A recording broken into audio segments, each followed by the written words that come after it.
What's going on, everyone? We're back with a brand new review of a piece of DLC. I'm super sorry if this is late, but I just really needed to get my review out here. With all that's going on in the world, I know it's really weird to just get on here and talk games, but I know for a fact this hobby is an escape for just so many people. I'm now in the middle of Spider-Man, which is coming up next, and I'll also be reviewing Alan Wake 2 as a quick channel update. So, on to Cyberpunk Phantom Liberty. Cyberpunk 2077 is basically a meme for modern gaming. The game launched in just a really bad state to where Sony and Microsoft were letting players refund, despite whatever hours you played.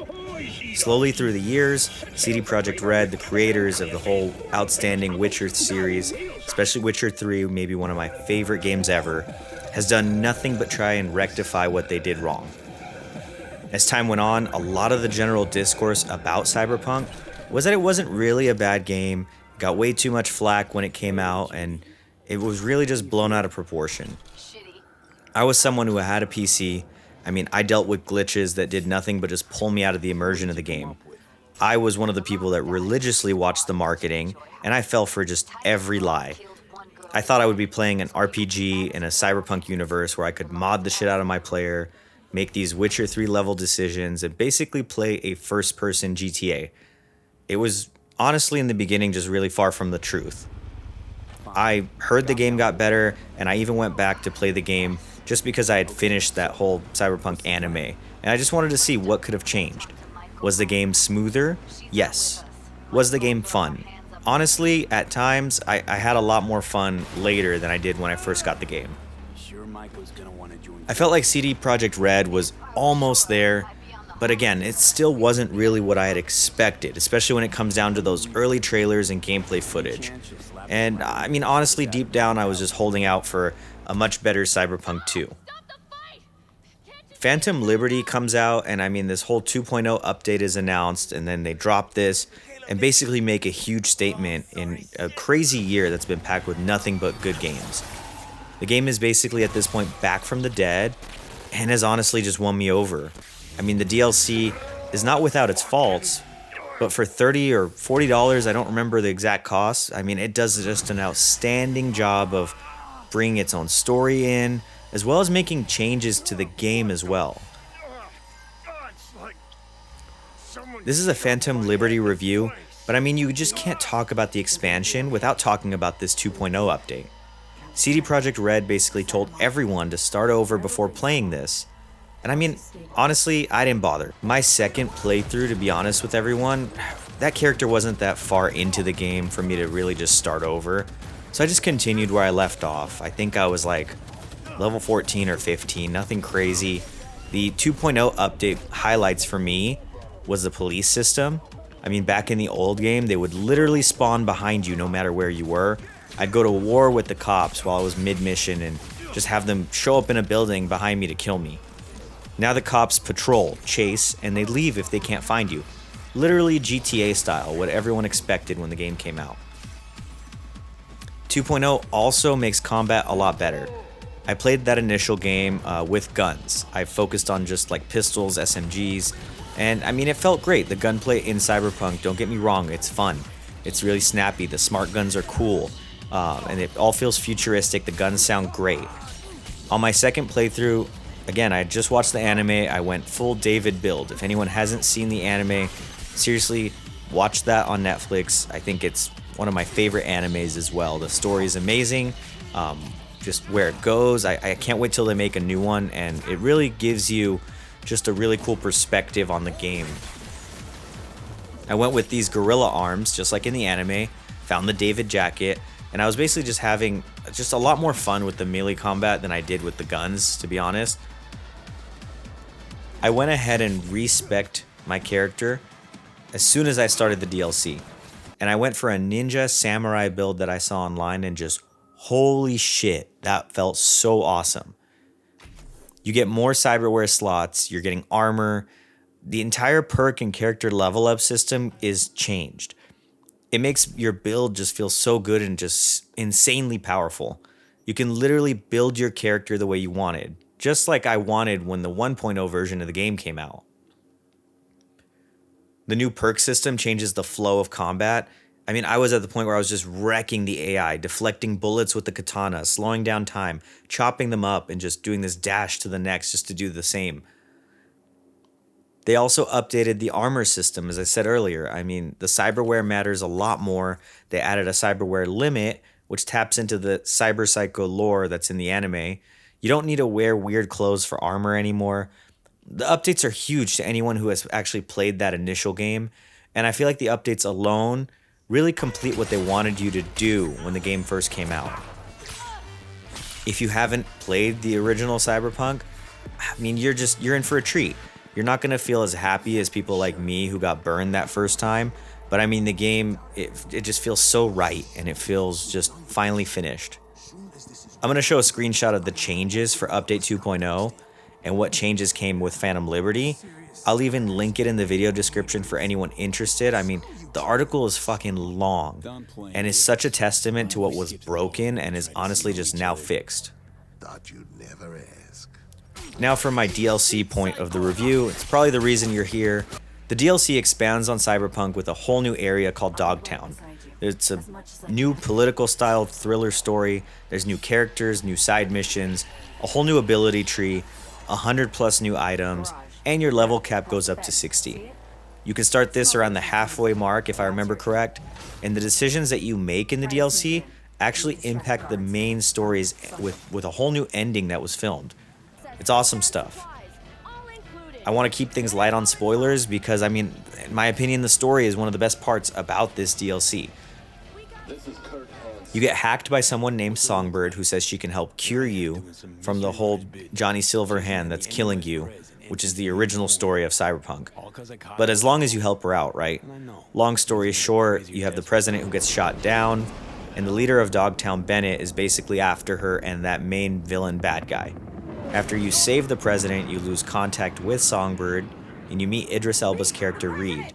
The game's missions basically focus on you locating her, stopping Bennett, and there's a lot of really cool twists that happen that I don't want to ruin for anyone. As for characters, I think these are just as memorable as the original story. You've got Mr. Hands, who's the new Dogtown fixer. I think he's awesome. Reed, seriously, Idris Elba steals the show every time he's on camera. I hate to say it, but I mean, I'm a huge Keanu Reeves fan. I love Keanu Reeves. His acting in Cyberpunk might be the best that he's ever done in a role, but it's really not that good. Idris, on the other hand, is just amazing.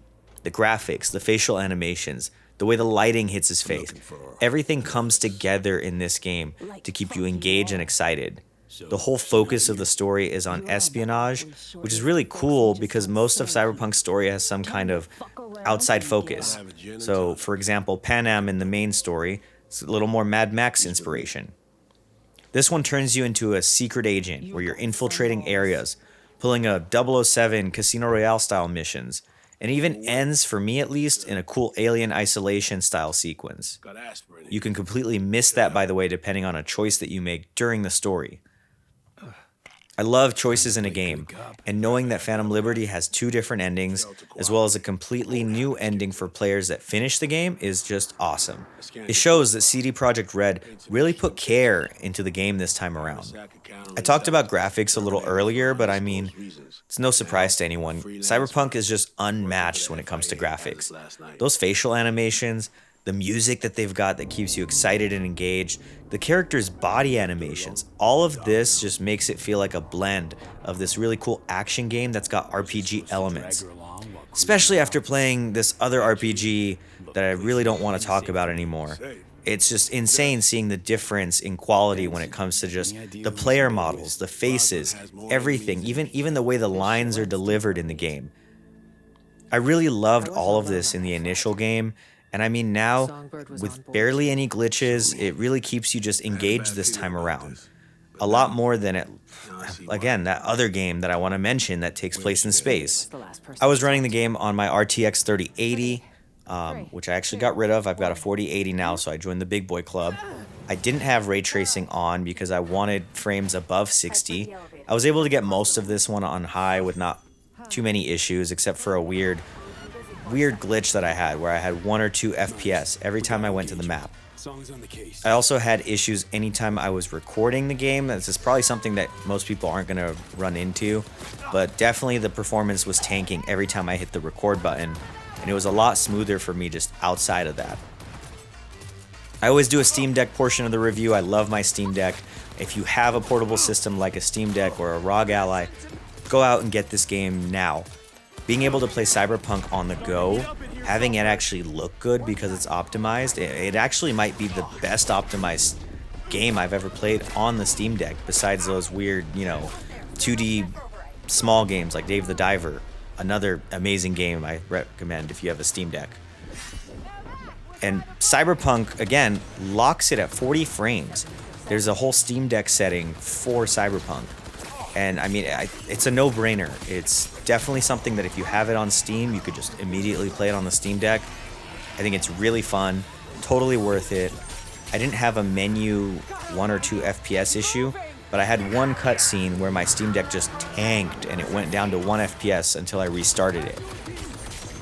Seriously though, playing a game this huge on your couch or just in bed, it's insane. I highly recommend it for anyone that has one. So I don't feel right dropping a review and just gushing about how much I love a game, which is probably what I've done so far. I really, really like Cyberpunk now. I think the DLC is absolutely amazing and worth every penny. The game still has some issues though, and I don't feel right not pointing these out. First, combat's just insanely easy. I played on normal.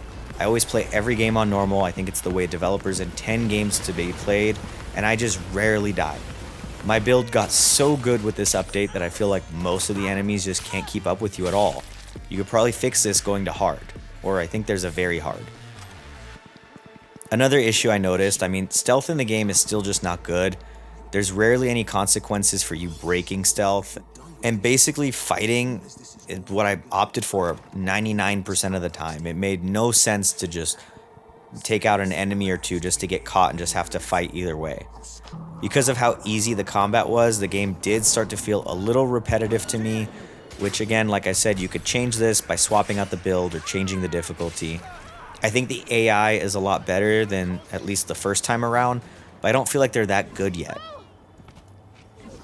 Phantom Liberty honestly elevates Cyberpunk to what I think it should have been at launch. As burned as I was 3 years ago, it's great to finally have the game that I was looking forward to. The main story is a complete thrill, going on an awesome spy thriller direction. All of this is just elevated with the amazing voice work by Idris Elba and the others in the game, as well as some brand new lines from Keanu Reeves' Johnny Silverhand. You've got 2 new endings to the DLC and a completely new ending to the base game, which I just was unexpected for me, and just honestly a really cool perk that they gave us. On top of this, you get this brand new free update to the base game. You improve combat, the character RPG build, even new side missions, a whole new area. You get all of this for $30, which is, I think, a complete steal in 2023. I think they could have launched this for 40, 50, maybe even 60, and it would have been worth it. But after burning players on the original game, keeping it at a low price was just a great decision. My issues with combat aren't even big enough for me to really give a shit. I had fun. I'm definitely playing this one again. I think I'm over 100 hours now. Cyberpunk in its current state has honestly made it to maybe one of my top 20 games just ever made, which says so much because I was one of those people that really just hated that initial release. The amount of content, reworks, the fun you can have with your builds, the engaging story, voice acting, animations, and overall package make the DLC an easy 10 out of 10 and worth it to anyone who owns that base game. Shit, if you don't even own the base game, I don't think there's been a better time than to jump into Cyberpunk now and just really experience how good this game really is. I'm so excited for a sequel. I hope they take everything that they've learned from this DLC, don't rush it all, drop something really good and polished, and just translate it into an even better Cyberpunk 2 in the future. If you made it this far, drop a like, hit the subscribe button. We've grown so much in 2023. I'm so thankful. I have no idea I'd get even just this 334 or 364 subscribers. It's insane to me every time I get a notification. Let me know what you think about the game, what you think about the review. Did you like Cyberpunk when it originally came out? What do you think if you've played it now? I know this review is completely late. Most of you guys have played it. Drop a comment, let me know your thoughts. I'll see you all in the next one. Spider-Man 2 should be complete soon, and I'll get that one going. Thanks again.